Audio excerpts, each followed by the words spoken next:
Bon, alors pour ton premier devoir sur les équations en contexte, je vais te demander de juste traduire en équation, pas de tout faire les 4 étapes avec la résolution, là, vraiment juste faire ta première étape puis ta deuxième. Donc ici, on avait l'expression algébrique qui représente la hauteur de ma voiture 4x plus 30. Donc pour ma voiture, celle de Madame Laforêt, c'est 4x plus 30. Et l'expression algébrique qui représente la hauteur de la voiture de Madame Doré. Donc, pour Madame Doré, c'est 9x moins 80. 9x moins 80. Bon, ça, ce serait la première étape d'identifier le x, mais elle était pas mal faite à ta place là, parce que tu n'as pas eu besoin d'écrire 30 de plus que le quadruple de x, 80 de moins que 9 fois le x. OK, fait que c'est déjà fait. Puis deuxièmement, ton équation, bien, ça me prend deux choses qui sont égales, un membre de gauche et un membre de droite. Ici, ils nous disent que les voitures ont la même hauteur. Donc, le 4x plus 30, c'est la hauteur de la voiture de Mme Laforêt, est égale à la hauteur de celle de Mme Doré. Et là, pour ton premier devoir, bien, tu ne résous pas. Tu fais juste arrêter ici. OK? Puis là, tu vas voir l'autre histoire. Tu fais ton équation, puis après ça, tu ne résous pas. OK? Juste pour se pratiquer à faire nos premières étapes. Donc ici, première étape. Tu partages 144 en deux parts, en deux montants d'argent différents, mais pas deux égaux. On veut que ce soit séparé de manière à ce qu'une part soit égale à 18 de plus que le double de l'autre part. Okay? Fait que ta première part, c'est X, mais l'autre n'est pas égal.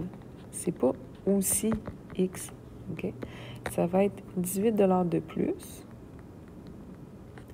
que le double de l'autre. Donc, deux fois l'autre. Ta première étape est faite. Maintenant, l'équation, mais ça me prend quelque chose d'égal. En fait, vu que c'est 144 qu'on a séparé en X et en 2X plus 18, ça veut dire que si je les remets ensemble, 2X plus 18, qui est la deuxième part, plus la première, ça devrait me redonner le 144 Fait que là, tu as écrit ton équation. Pas besoin de la résoudre dans le premier devoir. Tu as fini. Troisième, ici, on a un triangle isocèle, ça veut dire que ces deux côtés-là sont pareils. On nous dit que le périmètre est égal à cette expression-là. Comme, OK, pourtant, quand j'additionne ça, ça ne va pas me donner ça.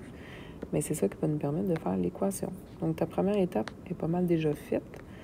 On a déjà les expressions en X. On va peut-être juste simplifier nos termes semblables. Ici, ça donne 5X. Ici, ça donne plus 1 pour les termes constants. Fait que ce côté-là puis ce côté-là, les deux mesurent 5X plus 1.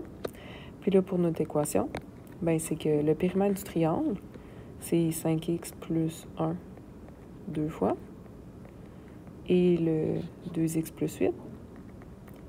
Mais ça a l'air que ce périmètre-là, il est aussi égal. Hein? Le périmètre, c'est aussi cette expression-là. Bon, fait que moins 1 tiers fois moins 30x moins 390.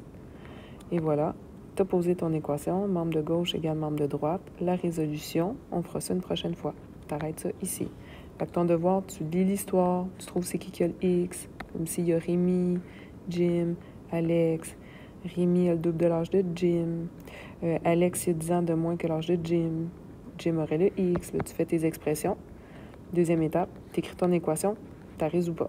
Tu passes à l'autre, tu fais la même chose, tu fais la même chose, tu fais la même chose, tu en as 9 à faire comme ça.